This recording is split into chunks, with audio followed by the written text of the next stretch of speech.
Hello and welcome to our channel chemistry academy for IIT JEE and NEET. आज हम alkyl halide chapter revise करने जा रहे हैं।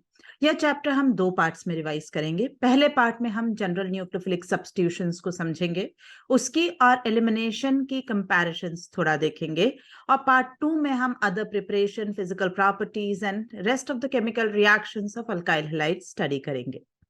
दोनों ही पार्ट्स हम आज ही अपलोड करेंगे, एक के बाद एक। स्टार्ट करने से पहले I would like to request you all to subscribe our channel. Please share our channel with your friends, family, peers, and relatives. Do not forget to hit the like button in the end of the video if you like our video. So let's start alkyl halides part 1. So आइए करते हैं alkyl halides part 1 nucleophilic substitution reactions. देखिए, सबसे पहले हम nucleophilic substitutions क्या होते हैं वो समझें।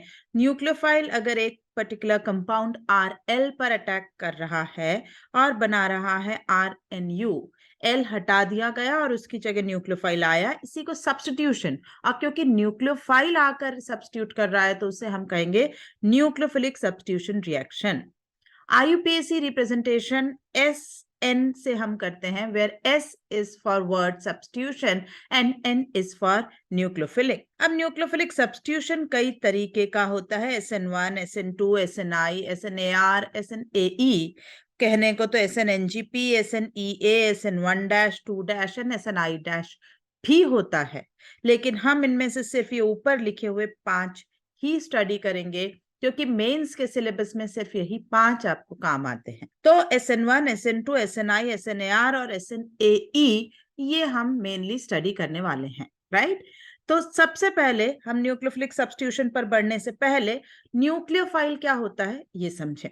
देखिए, न्यूक्लियोफाइल ऐसी कोई भी स्पीसीज हो सकती है जो पॉजिटिव चार्ज की तरफ अट्रैक्ट होती हो। अब पॉजिटिव की तरफ अट्रैक्ट हो रही है मतलब उसके खुद के पास इलेक्ट्रॉन डेंसिटी ज्यादा होगी। So species which can act as a lone pair of electron donor will act as nucleophile. They could be negatively charge और दे कुड बी न्यूट्रल, दोनों ही हो सकती हैं, जैसे ammonia, alcohol, RO-, R-, etcetera. सारे nucleophile जो है वो लुईस बेस होंगे। They all will act as a Lewis base. Nucleophilicity क्या होती है? Nucleophilicity is a power or a strength for a particular species to act as a nucleophile. अब nucleophilicity किन फैक्टर्स पर डिपेंड करती है? क्योंकि काफी सारे बच्चे ये न्यूक्लियोफिलिसिटी के ऑर्डर को लेकर थोड़ा परेशान रहते हैं, तो हम इसे रिवाइज करते हुए ही आगे बढ़े। देखिए, अगर आपने पीरियड में बात करी, along the period from left to right आपने बात करी, तो बेसिसिटी और न्यूक्लियोफिलिसिटी दोनों का ही ऑर्डर लेफ्ट से राइट जाने पर डिक्रीज होता चला जाता है। जैसे जैसे electronegativity of the donor atom बढ़ेगी, बेसिसिटी और न्यूक्लियोफिलिसिटी दोनों ही डिक्रीज हो जाएंगी। देखिए, CH3- will act as a stronger nucleophile than NH2-, then OH-, then F-. Okay, ammonia will act as a stronger than alcohol. Amines will act stronger than alcohol. That is how along the period nucleophilicity will be affected. अगर आप down the group गए, down the group basicity and nucleophilicity एक दूसरे से उल्टा opposite चलती हैं, they have opposite order. आप ऊपर से नीचे जाएंगे तो बेसिसिटी जो होती है वो डिक्रीज होती जाती है और न्यूक्लियोफिलिसिटी इंक्रीज होती चली जा रही होती है, राइट। जैसे देखें हम डाउन द ग्रुप अगर मैं चलूं तो वाटर H2S, H2SC, इनमें न्यूक्लियोफिलिसिटी सेलेनियम की तरफ बढ़ी और बेसिसिटी वाटर की तरफ बढ़ रही है। तो RSH is a better nucleophile than ROH. F-, Cl-, Bri-, तो I- is a better nucleophile. F- will be the better base. Ammonia phosphine का भी इसी तरह का बिहेवियर होगा। अगर आपने ऐसा कंपैरिजन का सेट लिया जहां डोनर एटम सेम है, तो आप समझें कि उस पर जितनी इलेक्ट्रॉन डेंसिटी बढ़ेगी वो उतना बेहतर एज अ न्यूक्लियोफाइल काम कर पाएगा, राइट। जितना नेगेटिव डेंसिटी बढ़ेगी तो NH2- will be better than ammonia, will be better than NH4+. OH- better than water, will be better than H3O+, क्योंकि जितनी नेगेटिव डेंसिटी ज्यादा उतना बेहतर electron pair donor. If the atom which is adjacent to the donor atom has a pair of electron, तो उनमें आपस में जैसे हम पेरोक्साइड बॉन्ड में रिपल्शंस की बात करते हैं, उस प्रकार के रिपल्शन देखने को मिलेंगे। और इस रिपल्शन की वजह से हमारे जो स्पीसीज होंगी वो बेहतर या स्ट्रॉन्गर न्यूक्लियोफाइल की तरह फंक्शन करेगा। देखिए, hydrazine will act as a stronger nucleophile than ammonia, क्योंकि यहाँ नाइट्रोजन और नाइट्रोजन की इलेक्ट्रॉन पेयर रिपल्शन होगी। Hydroxylamine will act as a stronger nucleophile than ammonia, क्योंकि ऑक्सीजन की इलेक्ट्रॉन पेयर रिपल्शन से less electronegative nitrogen is acting as a nucleophile, as a donor of electron. कई बार solvent का भी असर बड़ा इंपॉर्टेंट होता है न्यूक्लियोफिलिसिटी डिसाइड करने में। फिर से मैं अपने सिलेबस भर की बात करूं तो मुझे हेलाइट्स और इनोलेट्स का इफेक्ट, इनोलेट्स पर effect due to solvent change पता होना चाहिए। आइए रिवाइज करें। In case of halogens and enolates, देखिए क्या होता है कि अगर आप प्रोटिक सॉल्वेंट लेते हैं तो अगर किसी आयन पर चार्ज डेंसिटी ज्यादा है तो प्रोटिक सॉल्वेंट उसको बहुत अच्छे से सॉल्वेट कर देंगे। मतलब मैं ये कहना चाह रही हूं कि मेरे पास अगर F- है तो चार्ज डेंसिटी ज्यादा है, तो वाटर इसको ज्यादा सराउंड करेगा।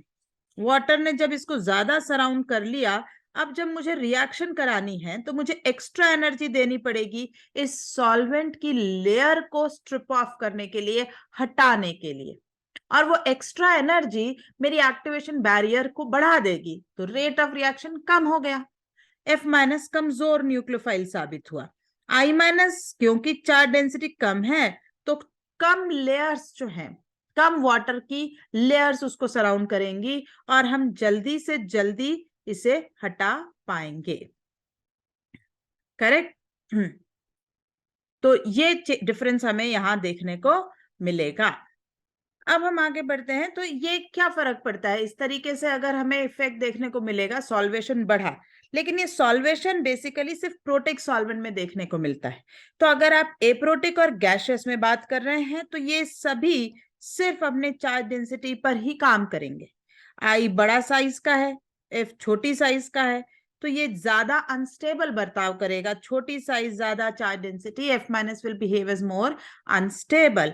तो अगर एप्रोटिक और गैशियस कंडीशंस में हमें पूछा गया तो हम कहेंगे F-, Cl-, Br-, I- is the decreasing order of nucleophilicity. यही बात अगर आपसे एक्वस में या प्रोटिक में पूछी गई तो I- will become the strongest, F- will become the weakest nucleophile. Enolate का भी यही हाल है क्योंकि इसमें C और O- इन्वॉल्व है। तो अगर गैशियस में बात करी तो oxygen will be the stronger nucleophile centre, क्योंकि वहां पर इलेक्ट्रॉन डेंसिटी ज्यादा है, क्योंकि मोर इलेक्ट्रोनेगेटिव सेंटर है। एक्वस में बात करी तो वही oxygen will be more solvated और इसलिए बेहतर डोनर कौन साबित होगा, कार्बन। कभी कभी स्टेरिक फैक्टर्स भी जो है ये इंपॉर्टेंस या रोल प्ले करते हैं। जैसे ये देखिए टर्शरी ब्यूटॉक्साइड। अब यहां पर इन तीनों मिथाइल्स की वजह से इस O- की इलेक्ट्रॉन डेंसिटी जरूर बहुत ज्यादा है एज कंपेयर टू EtO-। तो वो बेहतर बेस तो है, tertiary butoxide is a stronger base, no problem. But ये जो तीनों टर्शरी ब्यूटॉक्साइड्स के मिथाइल हैं, ये इतने बड़े साइज के चारों तरफ फैले हुए होते हैं कि जब ये O- कार्बन पर अटैक के लिए जाता है तो ये पूरे के पूरे पीछे से इसको अटका देते हैं, ये रीच नहीं कर पाता है टू द कार्बन। जब बात बेसिसिटी की होती है तो अटैक करना होता है H+ पर। H+ तो सब्स्टिट्यूटेड है ही नहीं, तो वहां कोई स्टेरिक का रोल इतना इंपॉर्टेंट नहीं रहा। लेकिन कार्बन पर जब आप अटैक की बात करेंगे तो कार्बन या तो टेट्रावेलेंट होगा, del+ SN2, या फुल कार्बोकैटायन तो ट्राइवेलेंट होगा।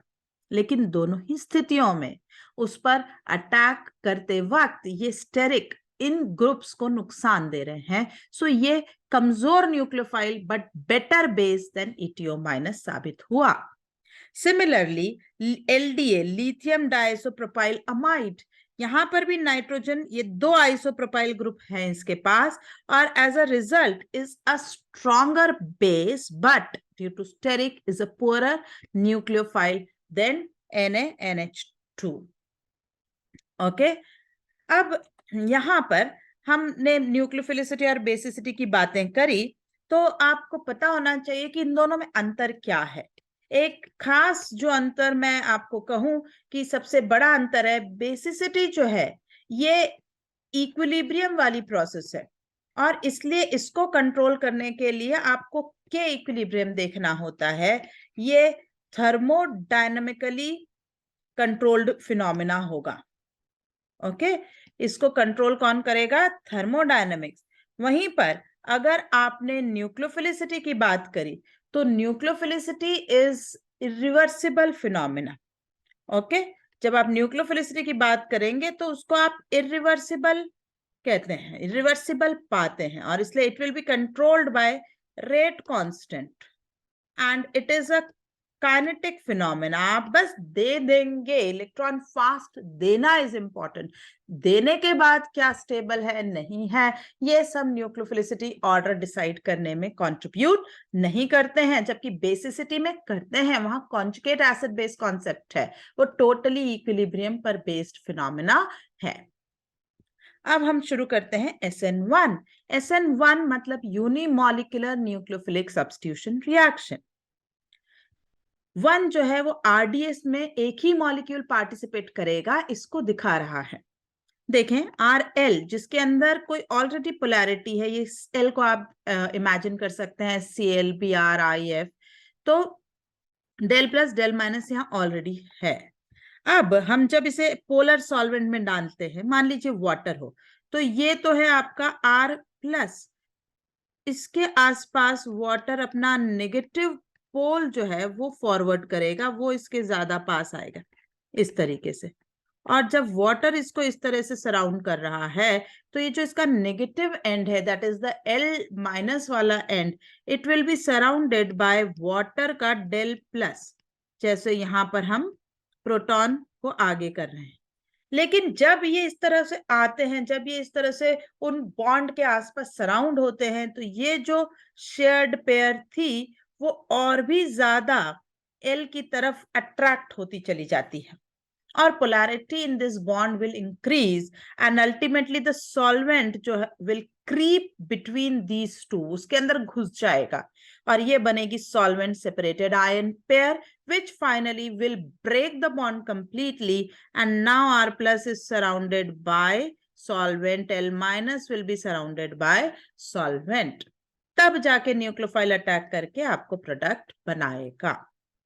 अब क्योंकि यहां आपने देखा कि आरडीएस जो है वो बेसिकली कार्बोकैटायन का बनना है, तो कार्बोकैटायन जितना फास्ट बनेगा, जितना जल्दी, जितना इजी बनेगा, उतना rate of SN1 will be higher, will be मोर।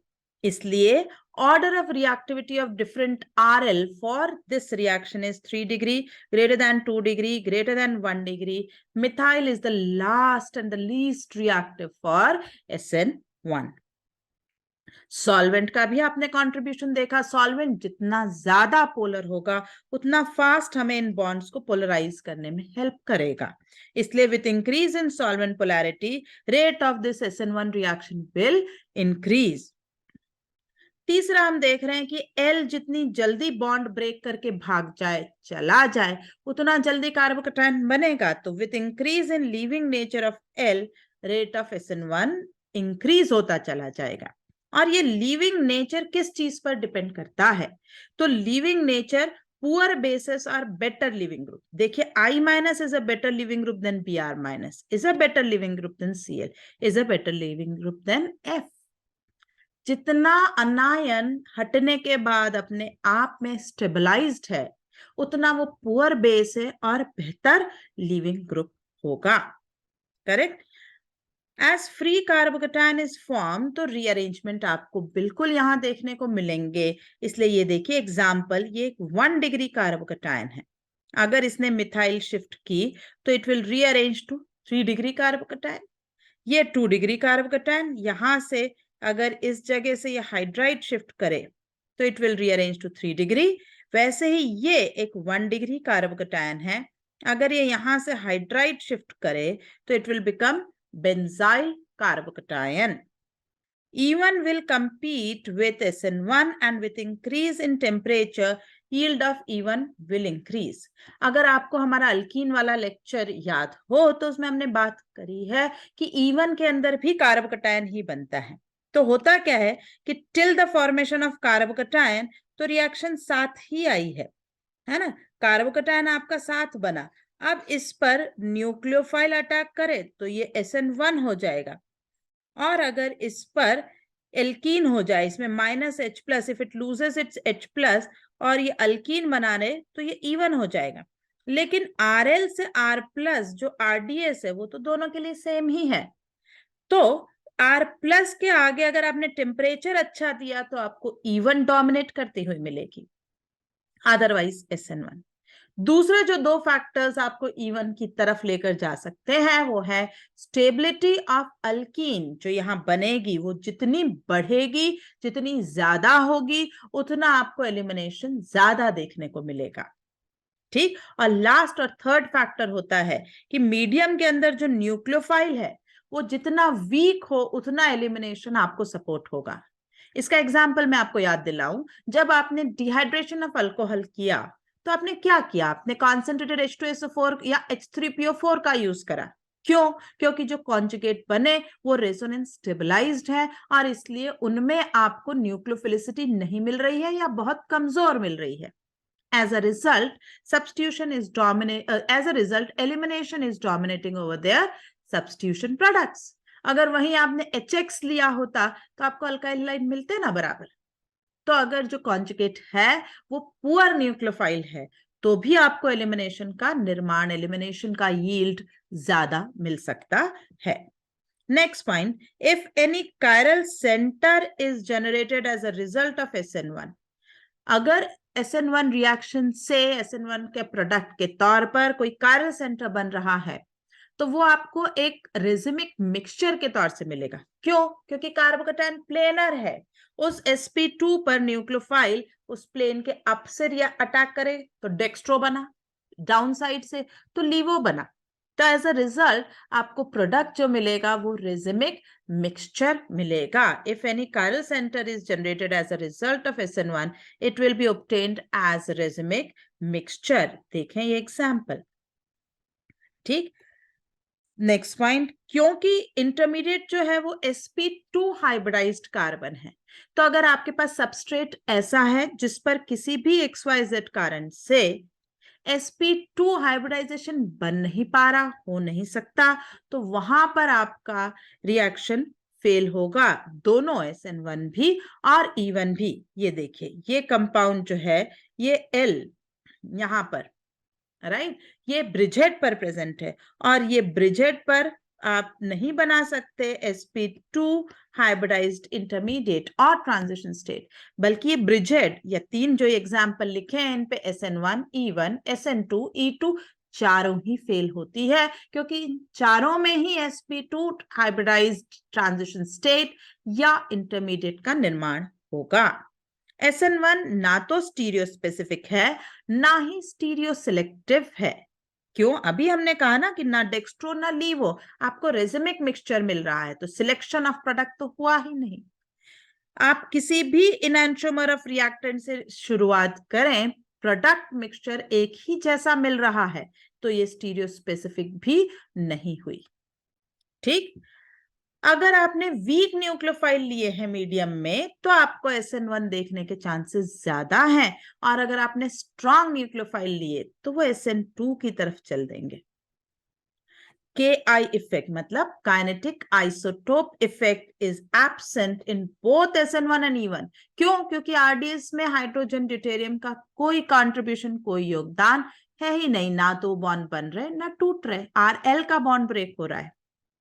तो RDS में जब आइसोटोप चेंज वाले बॉन्ड का शामिल नहीं होना है तो रिएक्शन में KI इफेक्ट भी एब्सेंट मिलेगा।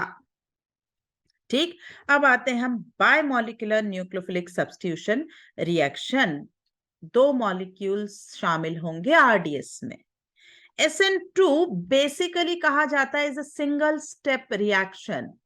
यहां पर न्यूक्लियोफाइल देखिए जो स्ट्रक्चर है L से exactly 180 degree opposite of L side से न्यूक्लियोफाइल अटैक कर रहा है ना, न्यूक्लियोफाइल इज कमिंग एग्जैक्टली। क्यों? क्योंकि वो इस Cl बॉन्ड की एंटी बॉन्डिंग ऑर्बिटल पर अटैक करता है। ओके, उसने इस तरीके से अटैक किया।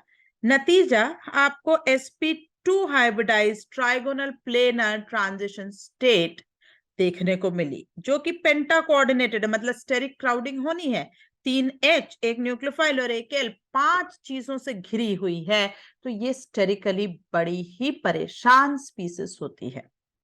ओके, जब ये ट्रांजिशन स्टेट है, इंटरमीडिएट तो है नहीं, तो अगर इसे सिर्फ हम देखें तो ये सिंगल स्टेप रिएक्शन का एनर्जी डायग्राम यहाँ नीचे हमने बनाया है, अज्यूमिंग कि एक्सोथर्मिक है। क्यों? क्योंकि ये एक्सोथर्मिक ही होनी चाहिए, अदरवाइज ये ट्रांजिशन स्टेट एल का बॉन्ड, अगर L is a better leaving group तो एल गया, न्यूक्लियोफाइल बेटर लिविंग ग्रुप, तो रिएक्शन पीछे दौड़ जाएगी, सो ये स्ट्रॉन्गर बॉन्ड हो रहा होगा। अगर ऐसा तो ये सिंगल स्टेप रिएक्शन होती है। ठीक, आइए नेक्स्ट पॉइंट पे बढ़ते हैं। हाँ, अब मैं यहाँ आपको स्टीरियो स्पेसिफिक और स्टीरियो सिलेक्टिव का अर्थ बताती हूँ। हमने कहा कि जो न्यूक्लियोफाइल अटैक कर रहा है वो एग्जैक्टली बैक साइड से अटैक कर रहा है, ये देखिए। और आप देखें कि पूरे के पूरे एच जो हैं एग्जैक्टली पलट गए हैं, अपोजिट साइड आ गए हैं। इसे हम क्या कहते हैं बच्चों? मेरे ख्याल से आप सबको याद आ गया होगा, सभी ने एक एक बार तो सिलेबस कर ही रखा है। इसे हम कहते हैं वॉल्डन इन्वर्शन, अम्ब्रेला इन्वर्शन, या सिंपली इन्वर्शन ऑफ कॉन्फिगरेशन। पूरी की पूरी टेट्राहेड्रॉन की छतरी पलट जाती है। क्यों? क्योंकि न्यूक्लियोफाइल 180 डिग्री अपोजिट डायरेक्शन से आया था। हाँ, लेकिन जब हम ये कहते हैं कि वॉल्डन इन्वर्जन है, इन्वर्जन ऑफ टेट्राहेड्रॉन है, अम्ब्रेला इन्वर्जन है, इस इन्वर्जन से हम ये कतई नहीं कह रहे हैं कि अगर आपका आइसोमर आर था तो एस हो जाएगा, एस है तो आर हो जाएगा, डेक्स्ट्रो था तो लीवो, या लीवो तो डेक्स्ट्रो हो जाएगा, क्योंकि वो हमें नहीं पता। आर एस नॉमेनक्लेचर तो नए ग्रुप की आर एस नाम देते वक्त क्या प्रायोरिटी हुई उस पर निर्भर करेगा। हमें क्या पता कि नए ग्रुप की प्रायोरिटी कैसी होगी। डेक्स्ट्रोलीवो का क्या होना है ये तो टोटली एक्सपेरिमेंट बताएगा। हम कैसे कह दें कि डेक्स्ट्रो है तो लीवो हो जाएगा, लीवो है तो डेक्स्ट्रो हो जाएगा? हाँ, ये संयोग बैठ सकता है, हर चीज की 50-50 प्रोबेबिलिटी है, इतना ही संयोग बैठेगा। ठीक, इससे ज्यादा हमारे इन्वर्जन ऑफ कॉन्फ़िगरेशन से हमें कोई जवाब नहीं मिलने वाला है। स्टीरियो स्पेसिफिक शब्द को थोड़ा और समझाऊं। स्टीरियो स्पेसिफिक शब्द का अर्थ होता है कि अगर आपने रिएक्टेंट जो ले रखा है वो खास तरह का स्टीरियो आइसोमर लिया है ना, आपने कोई खास स्टीरियो आइसोमर लिया, अगर आपने जीआई की बात करी तो सिस या ट्रांस लिया, आपने ऑप्टिकल की बात करी तो आर या एस में से कुछ खास लिया, और आपको प्रोडक्ट का भी एक खास स्टीरियो आइसोमर का ही निर्माण देखने को मिला, production of a particular type of stereo isomer exclusively और डोमिनेटिंगली इन अ प्रोडक्ट देखने को मिला, तो आप ऐसे रिएक्शन को बोलने वाले हैं स्टीरियो स्पेसिफिक। ठीक, जब रिएक्टेंट भी आपका किसी ना किसी स्टीरियो आइसोमर को दिखाना चाहिए, और फिर ऐसे में आपका जो प्रोडक्ट है वो भी स्टीरियो आइसोमर ऑफ प्रोडक्ट दिखाना चाहिए, तब आपको स्टीरियो स्पेसिफिक रिएक्शन कहलाएगी। स्टीरियो सिलेक्टिव क्या होता है? स्टीरियो सिलेक्टिव का अर्थ होता है कि अगर प्रोडक्ट में अलग अलग स्टीरियो आइसोमर्स हो सकते हैं, कि भाई product can show stereo isomerism, उसमें स्टीरियो आइसोमेरिज्म की पॉसिबिलिटी है, और रिएक्शन में, है ना, and in the given reaction अगर उसका एक खास तरह का स्टीरियो आइसोमर बन रहा है, and in the given reaction if particular type of stereoisomer is obtained, then it is stereoselective reaction. Okay, तब हम उसे स्टीरियो सिलेक्टिव रिएक्शन कहते हैं। मतलब अगर उस प्रोडक्ट का खास स्टीरियो आइसोमर हो और फिर हम बात करें, अगर उसमें स्टीरियो आइसोमर नहीं है तो वो स्टीरियो सिलेक्टिव नहीं कहलाएगी। दूसरा, स्टीरियो सिलेक्टिव के लिए हम ये नहीं कह रहे हैं कि रिएक्टेंट में कैसा स्टीरियो आइसोमरिज्म होना चाहिए था, है ना, हम सिर्फ प्रोडक्ट के स्टीरियो आइसोमर्स की बात कर रहे हैं। तो वो ऐसा हो सकता है कि एक रिएक्शन स्टीरियो स्पेसिफिक ना हो पर वो स्टीरियो सिलेक्टिव हो। लेकिन जितनी भी रिएक्शन स्टीरियो स्पेसिफिक होंगी वो स्टीरियो सिलेक्टिव हमेशा होंगी। आई होप ये समझ आया हो, अदरवाइज आप इसे पॉज एंड रिपीट करें जरूर। आगे बढ़ते हैं। तो SN2 में there is no carbocation formation, कोई भी कार्बोकैटायन नहीं बना, फ्री कार्बोकैटायन नहीं बना, तो आपको यहाँ पर कोई रीअरेंजमेंट भी देखने को नहीं मिलेगा। रेट RDS में RL और न्यूक्लियोफाइल दोनों पे डिपेंड कर रहा है। It is highly sensitive towards steric factors on the carbon on which nucleophile has to attack. है ना, हमारे पास एक डेटा है कि मिथाइल हैलाइड 1 डिग्री 2 डिग्री और फिर 3 डिग्री RL पे अगर रिलेटिव रेट हम कंपेयर करें न्यूक्लियोफाइल अटैक का, तो अगर मिथाइल हैलाइड को 1 कहा तो 1 डिग्री 2.7 into 10⁻², 2 डिग्री 10⁻⁴ और 3 डिग्री देखिए 10⁻⁵। तो लगातार डिग्री बढ़ रही है और रेट ऑफ SN2 कम होता चला जा रहा है। चलिए, यहां तो डिग्री बढ़ रही है, ये तो इतना सेंसिटिव है कि अगर आपने डिग्री सेम रखी और पड़ोस में दूर बीटा जगह पर आपने ब्रांचिंग बढ़ाई तो भी SN2 का रेट कम हो जाएगा। देखिए ये सभी 1 डिग्री बने हुए हैं यहाँ पर, दीज आर ऑल 1 डिग्री। लेकिन इन 1 डिग्री में आप देखिए यहाँ पर फर्स्ट वाले में कोई भी पीछे ब्रांचिंग नहीं हो रखी है। अब मैं 1 2 थर्ड कार्बन पे ब्रांचिंग, 1 2 सेकेंड कार्बन पे ब्रांचिंग, एक ब्रांच, और यहाँ 1 और 2 पे 2 ब्रांच। तो जितनी ब्रांच बढ़ती चली गई उतना रेट ऑफ रिएक्शन कमजोर और कम होता चला जा रहा है। ये नियोपेंटाइल तो SN2 से रिएक्ट करता ही नहीं है, है ना, ये तो बिल्कुल इम्पॉसिबल हो जाता है इसके लिए SN2 से रिएक्ट करना, क्योंकि इसकी स्टेरिक की हालत बहुत ही खराब है। ठीक, with increase in leaving group nature of rate of SN2 will increase. ये भी हम पहले ही डिस्कस कर चुके हैं कि अगर प्लेनारिटी नहीं आ रही है तो रिएक्शन फेल होगी। एक और एग्जांपल मैं यहाँ ऐड कर रही हूँ। Alpha halo carbonyl compounds are extremely good for SN2. Please remember that I cannot explain in this particular video, though it is explainable and we may in some advanced or Olympiad videos, कि alpha halo carbonyls, ये देखिए ये position से alpha position पे halogen present है। हाँ, carbonyl could be pure और could be acid derivative. ये सारे के सारे बहुत हाईली रिएक्ट करेंगे। They almost react 1 lakh times faster than a 1 degree alkyl group, इतना fast. Ki effect is absent and E2 will compete with SN2। लेकिन एक फायदा है ना, क्योंकि SN2 स्टेरिक है तो 1 degree greater than 2 degree greater than 3 degree RL इसका बिहेवियर है, और E2 का ऑर्डर है 3 degree faster than 2 degree better than 1 degree. इसलिए यहाँ पर वैसी मारम मार नहीं है। आपने सबस्ट्रेट की डिग्री चेंज करी तो भी आपको निर्णय हो सकता है कि आप E2 की तरफ जाएं या SN2 की तरफ जाएं। ओके, ये है एक relative rate of SN2 for different for I minus ions. This is found to be true. जैसे आपने एक 1 डिग्री हैलाइड लिया तो ऑर्डर अगर 1 लिया, मिथाइल हैलाइड उससे 200 टाइम्स फास्टर, 2 डिग्री 0.02, देख रहे हैं आप कितना कम होता चला जा रहा है।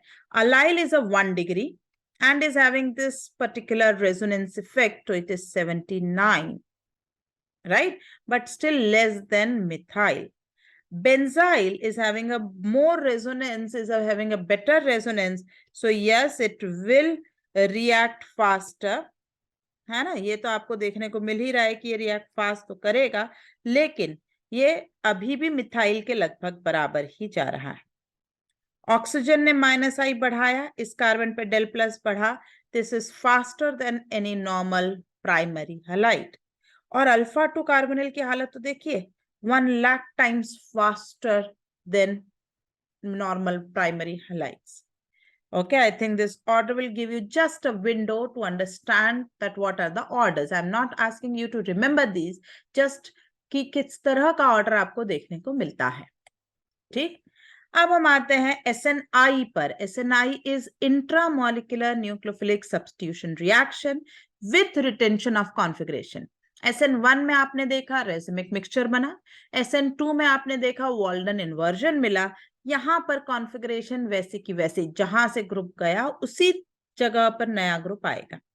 इसके 2 एग्जाम्पल हैं, एक अल्कोहल पर SOCl2 का attack, SOCl2 is called thionyl chloride या Darzon's reagent. RCl, SO2 and HCl gaseous byproducts. This is regarded as the cleanest method for preparation of RCl because two of these products are gases. SOCl2 की जगह आपने COCl2 लिया तो gases थोड़ा सा CO2 change हो जाएगा. बाकी yes, this is also one of the methods for preparation of RCl, but phosgene being poisonous, so this is not a preferred method for preparation. Mechanism की बात करें, ऑक्सीजन ने सल्फर पर अटैक करा. सबसे पहले हमने पाई बॉन्ड ओपन करा. पर आपको बताऊं मैं कि ये जो NOCO, PO और SO बॉन्ड है, ये 4 बॉन्ड डबल बॉन्ड बहुत ही स्ट्रांग होते हैं. They always want to revert back. अगर कोई लीविंग ग्रुप होगा तो इन्हें धक्का मार देते हैं, इसलिए ऑक्सीजन वापस पलटा. और यहाँ पर लिविंग ग्रुप है हमारे पास L-. ये L- हट गया, हमारा डबल बॉन्ड ओ जिंदा हो गया. यहाँ से हमारा H+ ये बाद में ले जाएगा. ये HCl पूरा का पूरा हट गया. यहाँ पर अब आप देखें, ये इंट्रामोलिकुलर एक ट्रांजिशन स्टेट बन रही है जो कि 4 मेंबर ट्रांजिशन स्टेट है. और 4 मेंबर ट्रांजिशन स्टेट है तो ये तो बड़ी ही स्टेरिक स्ट्रेन सफर कर रही होगी, इसमें तो बड़ी दिक्कत है. ये 4 मेंबर, ये देखिए बॉन्ड ब्रेक हो रहा है. ऑक्सीजन ने सल्फर को बॉन्ड दिया, क्लोरीन हटने की तैयारी में और अटैक कर रहा है वापस इस कार्बन पे. जिस तरफ से ऑक्सीजन जा रहा है उसी तरफ से Cl आ रहा है. सो डेफिनेटली ये रिटेंशन ऑफ कॉन्फिगरेशन. आप रिएक्टेंट की कंपैरिजन करें, इसी जगह फिशर में OH था तो इसी तरफ Cl आया है. There is retention of configuration. हाँ, 4 मेंबर स्ट्रेन स्ट्रक्चर से हम गुजरे हैं तो थोड़ा मुश्किल है. रिएक्शन बहुत ज्यादा कॉमन नहीं है, आपको कम ही जगह देखने को मिलेगी. अगर आपने यही रिएक्शन करा ली होती in presence of pyridine as a solvent, तो क्या होता है, पिरिडीन और HCl एसिड बेस रिएक्शन करते हैं और आपको फ्री Cl- अवेलेबल हो जाता है. Free Cl- it will attack back side, यहां से बैक साइड से अटैक करने लग जाएगा और तब आपको SN2 मिलने लग जाएगी. Reaction will become SN2 rather than SNI.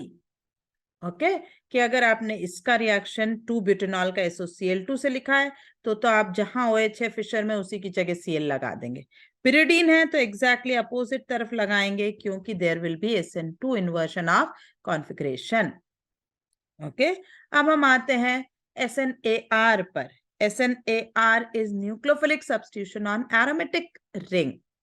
अब एरोमेटिक रिंग पर मैं सोचूं न्यूक्लियोफाइल ऐसे अटैक कर ले और प्रोडक्ट बना ले, ये तो बड़ा ही मुश्किल काम है ना. ये न्यूक्लियोफाइल जो है क्यों नहीं सीधे अटैक कर सकता, क्योंकि sp2ts एंड इंटरमीडिएट ये नहीं बना सकता हमारा अराइल सिस्टम, है ना. PHX can not form. ये एक कारण है सबसे पहले. दूसरा कारण है कि न्यूक्लियोफाइल विल बी रिपेल्ड. ये रिपेल भी तो होगा क्योंकि बेंजीन के ऊपर ही अपने आप इलेक्ट्रॉन क्लाउड है. और एक कारण है पीएच और एक्स की high bond dissociation energy due to resonance. कुल मिलाकर ये सब्स्टिट्यूशन डायरेक्टली ऐसे तो नहीं हो सकता. फिर भी हम मैकेनिज्म तो बनाए.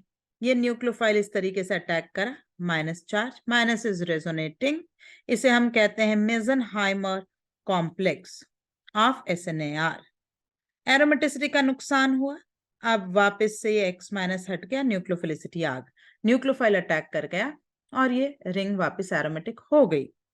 RDS है, ये न्यूक्लियोफाइल इस पर अटैक कर पाए क्योंकि अभी हमने कहा कितनी प्रॉब्लम्स हैं इस न्यूक्लियोफाइल को अटैक करने में. ओके, तो as step 1 is RDS, nucleophile will be repelled by pi electron cloud on the benzene ring.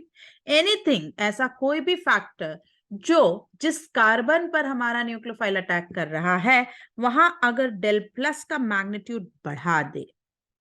Okay, यहां पर इस जगह पर अगर डेल प्लस का मैग्नीट्यूड बढ़ा दिया जाए तो रेट ऑफ SNAR जो है वो बढ़ जाएगा. It will become relatively easier, है ना. तो anything that could decrease the electron density of carbon or increase the del plus on carbon on which nucleophile will attack will increase the rate of SNAR. और इसी वजह से ये देखें rate of SNAR जो है ये PHF का ज्यादा है। जहां तक आपकी SN1 SN2 की बात थी, आपने देखा था कि रेट जो है वो PHI का ज्यादा होता है, फिर BR, फिर CL, फिर F। पर आप जब बात कर रहे हैं SNAR की, तो order is F greater than CL greater than PR greater than I। क्यों? क्योंकि ये ज्यादा माइनस आई जब ग्रुप होंगे, माइनस आई इफेक्ट दिखाएंगे, तो उस कार्बन पे डेल प्लस का मैग्नीट्यूड ज्यादा देखने को मिलेगा। SNAR इज अ बायमोलिकुलर रिएक्शन। क्यों? अल्काइल अराइल हैलाइड और न्यूक्लियोफाइल दोनों उसकी RDS में शामिल हैं, right. Presence of electron withdrawing जो है ग्रुप्स, वो अगर ऑर्थो और पैरा पे आपको मिल गए तो rate will increase multiple fold. SNAR बहुत फास्ट और बहुत बेहतर होता चला जाएगा। देखें जब कुछ भी नहीं है, सिंपल बेंजीन, तो आप देख रहे हैं 623 kelvin, I think which is very very high. 300 atmospheric pressures, इसी को तो आप कहते हैं douse process of phenol preparation. देखिए कितना ज्यादा टेम्परेचर प्रेशर। इंडस्ट्रियल मेथड एक समय ये होता था, बट इतना अगर टेम्परेचर प्रेशर, तो कॉस्ट हो गई बहुत ज्यादा, मुश्किल हो गया। आपने एक नाइट्रो लगाया, टेम्परेचर जो है 623 से कम होके करीब करीब 180 डिग्री नीचे कम, 180 डिग्रीज डाउन, 443 केल्विन, है ना। दो नाइट्रो लगाए, 368 केल्विन। और अगर आपने 3 नाइट्रो ऑर्थोपैरा पे लगा दिए, आप माइल्ड वार्म कर दीजिए, हल्का गर्म कर दीजिए, और आपको सब्स्टिट्यूशन देखने को मिल रहा है। लगातार रिंग में Cl हटके OH आ रहा है, लेकिन ईज जो है वो बढ़ती चली जा रही है नाइट्रो ऑर्थोपैरा पर लगाने से। ये जो पेज है, ये जो आपके सामने इस समय स्क्रीन पर है, ये प्लीज आप याद रखें, इस पर क्वेश्चन आते हैं, है ना। ये बड़े इंपॉर्टेंट क्वेश्चंस आते हैं। अब हम बढ़ते हैं example of SN1 and SN2 reactions पर। ठीक, अल्कोहल के केस में अल्कोहल पर attack HX, PCl5, PCl3, SOCl2 और SOCl2 इन pyridine, इनकी हमें बात करनी। हाँ, SOCl2 और SOCl2 इन pyridine की हम ऑलरेडी बात कर चुके हैं, तो HCl से शुरुआत करते हैं। अल्कोहल जब भी एसिडिक मीडियम में लिया जाए, पहली स्टेप इज प्रोटोनेशन। ये हमने कराया protonation. Protonated alcohol, now it is attacked by Cl। अगर इसी स्टेज पे तो SN2, और if it is carbocation and then attack, then it is SN1 reaction. यहीं पर हम बात करें ल्यूकास रिएजेंट की। Lucas reagent is concentrated HCl plus anhydrous ZnCl2। अब अगर हमने अलग अलग डिग्री ऑफ अल्कोहल ली, तो उनकी treatment with Lucas reagent is used to differentiate कि ये कौन सी डिग्री अल्कोहल हमें दी गई है, आइडेंटिफाई करने के काम आता है ना। तो देखिए, क्योंकि हमने कहा कि carbocation is the major thing, ये जो SN1 रास्ता है, ये हम देखते हैं for 2 degree and 3 degree alcohols के लिए, और ये SN2 रास्ता जो है 1 डिग्री एंड मिथेनॉल के लिए चलता है। ठीक, तो क्या कौन फास्ट होगा? डेफिनेटली जो SN1 है वो फास्ट होता है। SN2 रिलेटिवली स्लोअर रिएक्शन है, तो जितनी फास्ट होगी उतनी जल्दी RCl बनेगा, और RCl एक्वस कंडीशंस में इनसॉल्युबल है, तो वो बनने के साथ सोल्यूशन में आपको धुंधलापन, टर्बिडिटी देखने को मिलेगी। Appearance of that turbidity is used as a sign कि ये प्राइमरी अल्कोहल है, ये सेकेंडरी है, ये टर्शरी है। अगर 3 डिग्री अल्कोहल है तो आपको तुरंत इंस्टेंटेनियस टर्बिडिटी देखने को मिलेगी। अगर 2 डिग्री अल्कोहल है तो 5-10 मिनट आप रुकें, थोड़ा समय लगेगा, लेकिन रिएक्शन में टर्बिडिटी आएगी जरूर। अगर वो 1 डिग्री अल्कोहल है तो कोल्ड कंडीशन में तो टर्बिडिटी आएगी ही नहीं, मिलेगी ही नहीं। हाँ, आपने बॉईल कर दिया तब आपको टर्बिडिटी देखने को मिली। तो ये ऑब्जर्वेशन जब क्वेश्चन में इस तरह से लिखा हो कि unknown alcohol on reaction with Lucas reagent gave turbidity after 5 to 10 minutes, तो आप तुरंत इन्फ्रेंस निकालेंगे कि अननोन अल्कोहल जो है ये सेकेंडरी अल्कोहल है, ये 2 डिग्री अल्कोहल दी गई है। ठीक, इस तरह से इसका इस्तेमाल क्वेश्चंस में होगा। लेकिन ये ध्यान रखें कि सारी दुनिया की प्राइमरी अल्कोहल हमेशा बॉइलिंग पर ही टर्बिडिटी देते हैं। अगर ऐसा स्टेटमेंट आया तो वो फॉल्स होगा, क्योंकि बेंजाइल अल्कोहल और allyl alcohol benzyl and allyl ये दोनों प्राइमरी अल्कोहल हैं, लेकिन ये SN1 से रिएक्ट करेंगे क्योंकि इनका कार्बोकैटायन इज वेरी स्टेबल, इसलिए they will react, they will give turbidity instantaneously, right. Alcohol अगर नेक्स्ट रिएक्शन पे आ रहे हैं हम, अल्कोहल विथ PCl5, ये SN2 रिएक्शन है। इसका मैकेनिज्म यहां मैंने पूरा बनाया है, एक बार डिस्कस करूं। ऑक्सीजन ने अटैक करा फॉस्फोरस, क्यों? एम्प्टी ऑर्बिटल, ये बनाया हमने adduct, Lewis acid Lewis base, then it loses Cl and H plus, right, HCl is lost. Now oxygen ने फॉस्फोरस के अंदर इलेक्ट्रॉन पेयर दी, ठीक, and now this Cl minus attack and POCl3 is gone, RCl is formed, so it is SN2। देखिए alcohol को convert करना to alkyl halide हमारे पास तीनों मेथड है। रेजिमिक मिक्सचर बनाना है, आप HCl डायरेक्ट ले लीजिए, आपको इन्वर्जन कराना है, आप PCl5 लीजिए, आपको रिटेंशन कराना है तो आप ले लीजिए SOCl2। PCl5 behaves similarly with other oxygen containing reagents। ये देखें, ये सभी बेसिकली उसी तरह के मैकेनिज्म से रिएक्ट करेगा, है ना। ईथर से रिएक्ट कराएंगे, वही काम आपको करना है। मैं हिंट लिख दूं बस कि ऑक्सीजन वही फास्फोरस में जाएगा, वैसे ही अडक्ट HCl की जगह इस बार R-Cl हटा देंगे, और फिर वही POCl3 और RCl। यहां पर भी आप ऐसे ही शुरू करें, ऑक्सीजन का अटैक फास्फोरस पे, Cl को ऐड करवा दें, और फिर वही OPCl4 स्टेज, अगेन सेम तरीका। इसी तरीके से आप बढ़ते जाएं, एसिड है तो RCOCl, और अगर इपॉक्सी अल्केन है, ऑक्सीरेन, तो आपको इस तरीके से दो, आप विसिनल डायहलाइड पा रहे हैं। अल्डिहाइड और कीटोन में आपने जेम डायहलाइड पाया, एसिड में आपने एसिड क्लोराइड पाया। Amides behave exceptionally different and are very important. यहां पर ये PCl5 बिल्कुल ऑक्सीजन पर अटैक करेगा और HCl जाता रहेगा, इसलिए आपको आंसर साइनाइड आएंगे। तो ये बड़ा अलग से इंपॉर्टेंस से हमने लिखा है। मैं यहाँ ये भी लिखना चाहूंगी कि SOCl2 ऑल्सो रिएक्ट सिमिलरली। यहाँ पर जितनी भी जगह मैंने PCl5 लिखा, आप SOCl2 लिखते तो भी सेम ही चीज आपको देखने को मिलती, इवन अमाइड से साइनाइड भी सेम देखने को मिलेगा, ठीक। PCl3, PBr3, Pi2 सिर्फ थोड़ा सा परिवर्तन है PCl5 से, अदरवाइज ये भी SN2 से ही रिएक्ट करेंगे और इसी तरह का प्रोडक्ट्स देंगे। PCl3 है तो अल्काइल क्लोराइड, Br3 है तो अल्काइल ब्रोमाइड, और आयोडीन है तो अल्काइल आयोडाइड। SOCl2 हमने थोड़ी देर पहले डिस्कस कर लिया, so I am not repeating it, आप चेक कर सकते हैं। अब आती हूं SN1 SN2 for ethers. Ethers में important SN1 SN2, ethers HBr या HI की प्रेजेंस में, बच्चों HCl नहीं, नॉट विथ HCl। याद रखना HCl से नहीं टूटता है ईथर, क्योंकि मेंस के क्वेश्चन भरे पड़े हैं जहां ईथर है और HCl अगर गिवन है तो ईथर इंटैक्ट रखा गया है आंसर्स में। आप पास्ट ईयर क्वेश्चन जरा करके देखें, HCl से ईथर नहीं टूटता है, HBr और HI से टूटेगा। तो ये हुआ प्रोटोनेशन, और फिर I माइनस के अटैक से अल्कोहल और RI, है ना। यहाँ क्या होगा, सबसे पहले प्रोटोनेशन होगा और उसके बाद न्यूक्लियोफाइल अटैक करेगा। ये एक जनरल मैकेनिज्म हम कह सकते हैं कि आपने जो भी रिएजेंट यूज करा है वो इस तरह से पहले प्रोटोनेट कर रहा होगा, प्रोटोनेटेड ईथर का प्रोडक्शन होगा और इसके बाद न्यूक्लियोफाइल अटैक करेगा। अब न्यूक्लियोफाइल जब अटैक करेगा तो आपको दो चीजें देखने को मिल सकती है कि ROH प्लस R' पॉजिटिव, और इस पर न्यूक्लियोफाइल ने अटैक करा तो ये रिएक्शन हो गई आपकी SN1।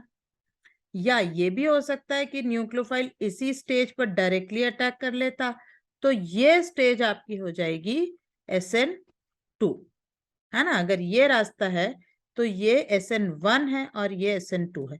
अब SN1 होगा या SN2, ये होता है न्यूक्लियोफाइल पर डिपेंड। न्यूक्लियोफाइल अगर स्ट्रांग है, मतलब हेलाइड है, Br minus and I minus, तो आपको SN2 का डोमिनेंस देखने को मिलेगा।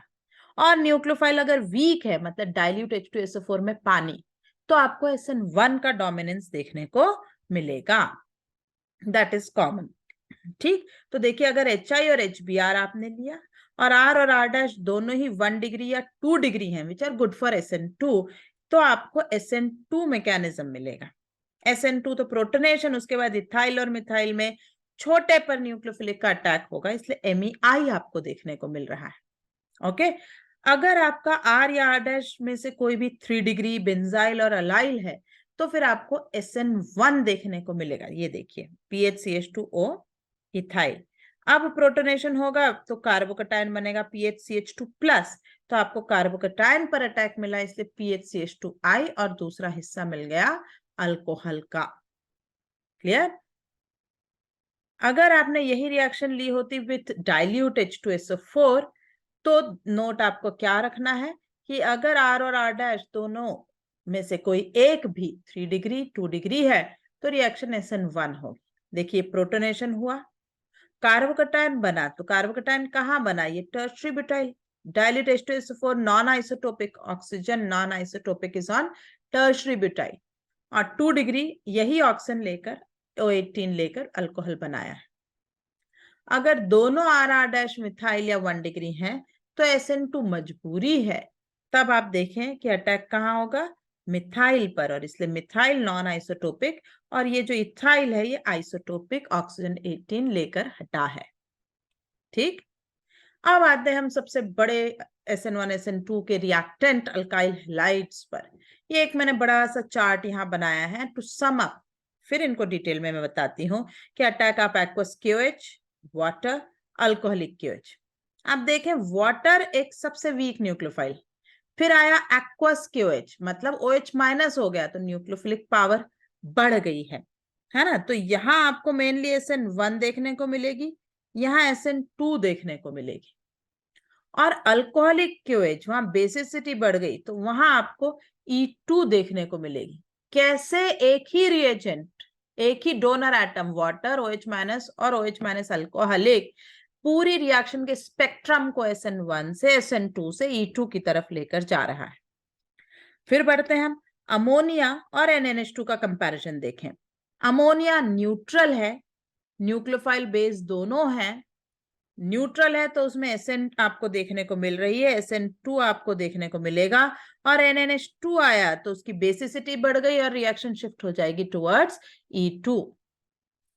अल्कोहल और RO माइनस का सेम कंपैरिजन, अल्कोहल आपको SN1 दे रहा होगा क्योंकि वीक न्यूक्लियोफाइल है, जैसे वाटर था उस पर चार्ज अभी नहीं आया, वहीं RO माइनस आपको SN2 और E2 की तरफ लेकर चलेगा, और इसी को तो आप विलियमसन ईथर प्रिपरेशन कहेंगे।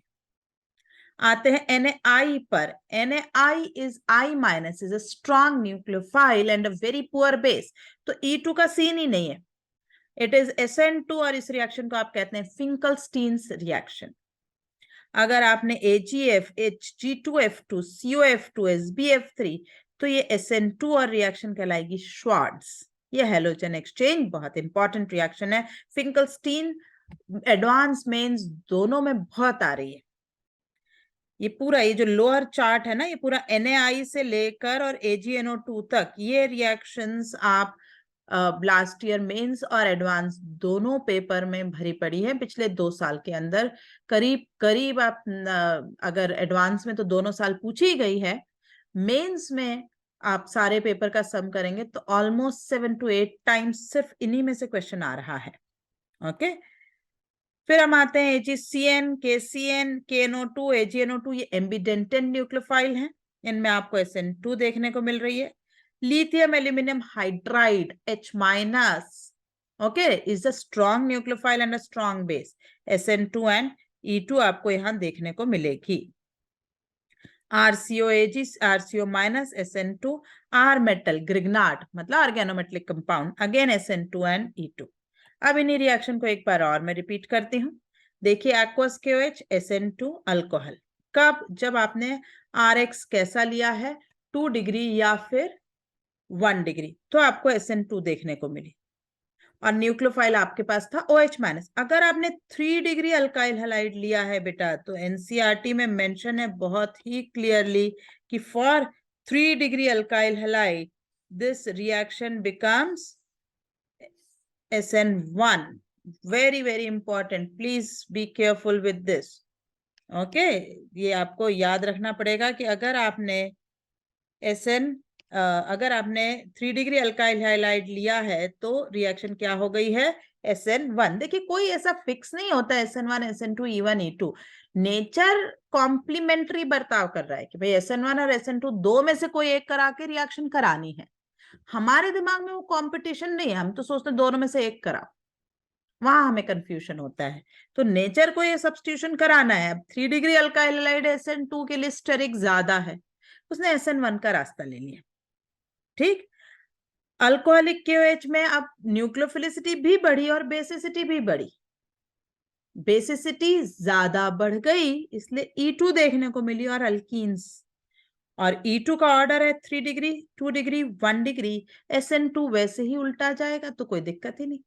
यहां पर याद रखें कि एक्टिंग बेस जो है वो OH माइनस है, ना कि RO माइनस।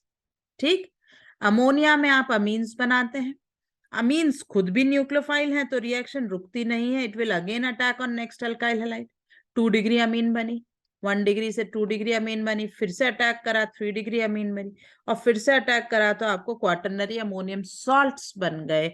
और ये रिएक्शन इस तरह से बढ़ती गई जब तक नाइट्रोजन की लोन पेयर एग्जॉस्ट होकर खत्म ना हो गई। But ammonia is a good nucleophile, is a decent nucleophile, तो आपको रिएक्शन मिली SN2। अमोनिया बेस भी इफेक्टिवली ठीक ही है, और इसलिए अगर आपने 3 डिग्री अल्काइल हैलाइड ले लिया तो आपको कोई अमीन वमीन नहीं मिलनी, आपको अल्कीन बन जाएगी। बल्कि ये तो इतना अच्छा न्यूक्लियो बेस है अमोनिया कि अगर आपने 2 डिग्री लिया और हीट करके आपने एलिमिनेशन कराना चाहा तो भी आप अल्कीन पा जाएंगे।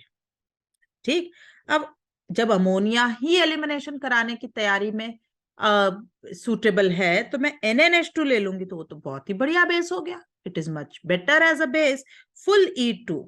और आपको याद दिलाऊं, विनाइलिक हैलाइड्स जब आप जेम या विसिनल डाइहैलाइड से अल्काइंस बनाने जाते हैं तो पहला HX तो आप अल्कोहलिक KOH से हटाते हैं, पर दूसरे HX के लिए आपने इसी NnH2 की तो हेल्प ली है। यही NnH2 हम कहते हैं स्ट्रॉन्ग बेस कॉजिंग E2, तो ये E2 कराएगा, अल्कीन मिलेगी, it is a strong base. ठीक, फिर नेक्स्ट अल्कोहल अगर आपने ली SN1 और 1 डिग्री पे ली तो SN2। RONA आपने लिया 1 डिग्री 2 डिग्री पे, आपको ईथर SN2 से बिल्कुल मिलेगा, कोई समस्या नहीं है ना। ये हमारी विलियमसन वाली ही रिएक्शन हमने वापस यहाँ लिखी है।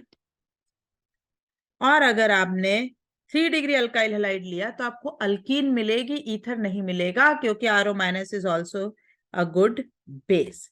Water a very very poor nucleophile and a poor base, alcohol मिलेगा।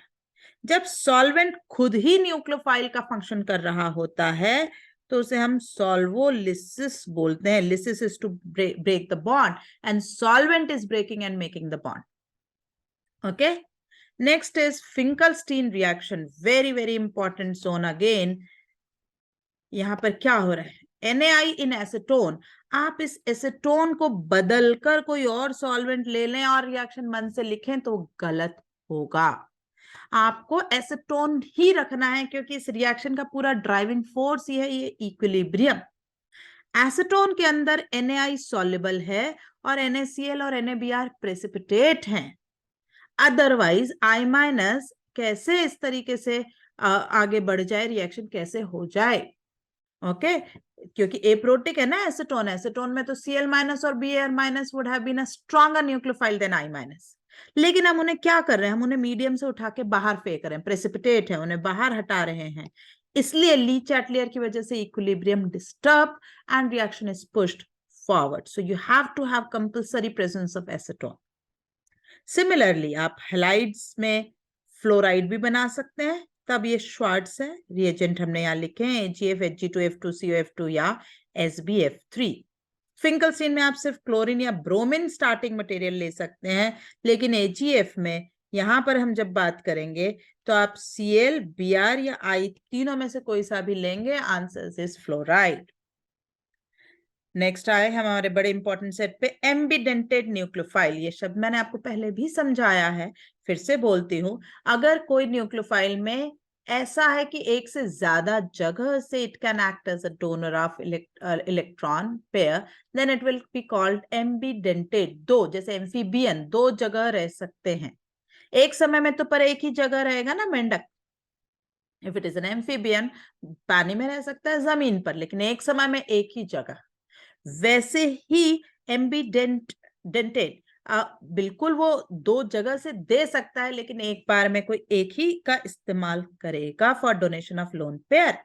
केसीएन का हमने एग्जांपल लिया, आंसर्स आर साइनाइड। बिल्कुल एनसीईआरटी से सट के चलना है, इसमें थोड़ी भी पीटर साइक्स फिनार का ज्ञान नहीं लगाएं, है ना। जो 2021 का एडवांस पेपर 2 था, उसमें बहुत बड़ी मेजर ऑप्शन दे रखी थी, पीटर साइक्स से आंसर दूसरे आ रहे थे, but they didn't accept.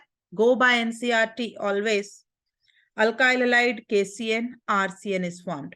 CN minus, देखो ये दो जगह से दे सकता है, या तो कार्बन से डोनेशन करे या नाइट्रोजन से, but carbon is less electronegative, so attack कहां से होगा? कार्बन से। ठीक, तो चॉइस ही नहीं है, तो इसलिए मेजर प्रोडक्ट क्या बनाए? साइनाइड। अब आपने जब एजीसीएन लिया, तो एजीसीएन कैसा है? AgCN is a covalent compound. अब इसमें कार्बन पे तो डोनेशन का चांस ही नहीं है, इसलिए डोनेशन कहां से हुआ? नाइट्रोजन से, एंड आंसर्स आर आइसोसाइनाइड। तो केसीएन बना रहा है साइनाइड और एजीसीएन बना रहा है आइसोसाइनाइड। ठीक, इंपॉर्टेंट जोन है ये। KNO2 और AgNO2 में कहानी थोड़ा उल्टा चलने वाली है। अब KNO2 जो है वो आयनिक है, यहाँ पर ये आयन्स हमारे तैयार हो गए, और O- जो है ये नेगेटिव डेंसिटी ज्यादा रखे हुए हैं, इसलिए अटैक कहाँ से होगा? ऑक्सीजन से। और ये जो मैंने यहाँ RONO2 लिखा है, इसे मैं थोड़ा बॉन्ड्स के साथ लिखूं तो आपको बिल्कुल क्लियर हो जाए। ये बनाने वाला है RONO, मतलब आइसोनाइट्रो कंपाउंड यहाँ बनने वाला है। जबकि जब आप सिल्वर नाइट्रेट ले रहे हैं तो फिर से वो नहीं हो सकता आयोनाइज, वो कोवलेंट है। आपका अटैक कहां से आने वाला है? नाइट्रोजन, और इस बार आपको मिलने वाला है नाइट्रोअल्केन। ओके, ये उल्टा है, देखो उल्टा है ना। एजीसीएन केसीएन, एजीसीएन में बना था आइसोसाइनो, यहाँ AgNO2 में बन रहा है नाइट्रो, KNO2 में बन रहा है आइसोनाइट्रो और या नाइट्राइट, और KCN में बना था साइनाइड। ठीक, अगर आपने सिल्वर कार्बोक्सिलेट लिया तो SN2 से आपको रिएक्शन मिलेगी, एस्टर्स बन रहे हैं। एसिड लिया होता तो SN1 से। चलिए आगे बढ़ते हैं। लिथियम एल्यूमिनियम हाइड्राइड, यहां पर है आपके पास hydride, which is a very strong nucleophile and a very good base. तो जब वो बेस की तरह बिहेव करेगा तो एलिमिनेशन, है ना, और न्यूक्लियोफाइल तो substitution. 1 degree 2 degree alkyl halide लिया तो answers are substitution bye SN2, पर अगर 3 डिग्री लिया तो अब आपको रिडक्शन नहीं मिलेगा, अल्केन नहीं मिलेगा, अब आपको एलिमिनेशन से अल्कीन का निर्माण होगा। ओके, आर मेटल क्या है? ये organometallic compound. What are organometallic compound? Organometallic compounds are such organic compounds in which metal, positively charged metal, is directly bonded to negatively charged carbon. Then it is called organometallic. Okay, तो ये R minus का बर्ताव करेगा, यहाँ del minus, ये del plus. If del minus, तो it will be a very strong nucleophile, very strong base. तो same story, 1 degree 2 degree SN2, 3 degree लिया तो E2 अल्कीन। क्या है एग्जाम्पल ऑर्गेनोमेटेलिक के? RNA हो सकता है, RC ट्रिपल बॉन्ड CNA हो सकता है, RMGX ग्रिग्नार्ड जो हमारे पार्ट 2 में हम डिस्कस करेंगे, R2CuLi which is Gilman reagent, and then R2CuLi again मैंने रिप्रेजेंट करा है एज अ बॉन्ड, कैसे बना है ऐसे, तो ये Gilman reagent Corey House reaction represent करेगा। तो इसी के साथ हमारा न्यूक्लियोफिलिक सब्स्टिट्यूशन का पूरा डिस्कशन यहाँ खत्म हम कर रहे हैं। आई होप आपको पूरे रिविजन से कुछ हेल्प जरूर मिली होगी, क्योंकि बच्चे बहुत परेशान रहते हैं कब हम लें सब्स्टिट्यूशन, कब हम लें एलिमिनेशन। इसलिए हमने अल्काइल हैलाइड जनरल करने से पहले ये न्यूक्लियोफिलिक सब्स्टिट्यूशन एलिमिनेशन डिस्कस करना ज्यादा ठीक समझा। अब हम पार्ट 2 में दोबारा बची हुई अल्काइल हैलाइड की बातें डिस्कस करके चैप्टर को खत्म करेंगे। अगर आपको ये वीडियो हमारा पसंद आया हो तो प्लीज आप लाइक जरूर हिट करें और इस वीडियो को अपने दोस्तों के साथ शेयर करें। चैनल को सब्सक्राइब करें। Thank you.